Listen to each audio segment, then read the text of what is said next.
Dhule police विभागातर्फे helmet जनजागृतीसाठी दुचाकी रॅलीचे आयोजन। रेजिंग डे सप्ताहाच्या निमित्ताने धुळे पोलीस विभागाने 3 जानेवारी रोजी महिला पोलीस अधिकारी आणि महिला पोलीस कर्मचाऱ्यांच्या माध्यमातून हेल्मेट जनजागृतीसाठी दुचाकी रॅलीचे आयोजन केले।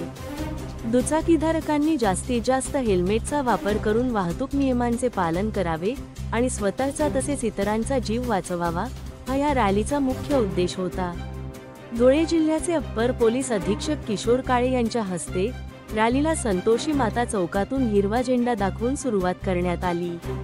रॅलीने संतोषी माता चौक, नवीन महानगरपालिका चौक, झाशी राणी चौक, जुनी महानगरपालिका चौक, कराचीवाला खूण, 12 पत्थर मार्ग, मालेगाव रोड, अग्रेसर पुतळा, स्टेशन रोड परिसर, जिल्हा न्यायालय मार्गे पोलीस मुख्यालय येथे समारोप झाला।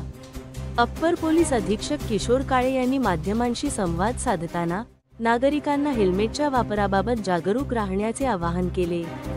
त्यांनी हेल्मेट वापराचे महत्त्व, अपघातात होणारी जीवितहानी टाळण्यासाठी त्याचा उपयोग, तसेच वाहतूक नियमांचे पालन करण्याचे फायदे अधोरेखित केले।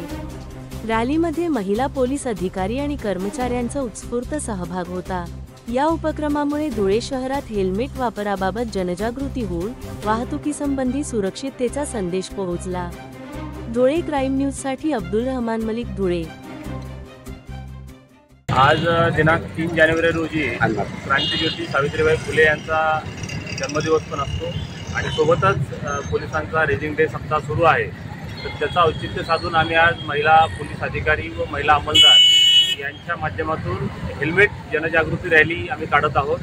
आमचा उद्देश एकच आहे की या माध्यमातून सर्व जे दुचाकी धारक असतील किंवा जे पण मोटरसायकल चालवणारे हे असतील, चालक असतील, त्यांनी हेल्मेटचा वापर करावा, सुरक्षिततेच्या नियमांचं पालन करावं आणि स्वतःचा व इतरांचा जीव त्या ठिकाणी सुरक्षित ठेवावा, एवढंच आव्हान आम्ही या निमित्तानं करतो। धन्यवाद।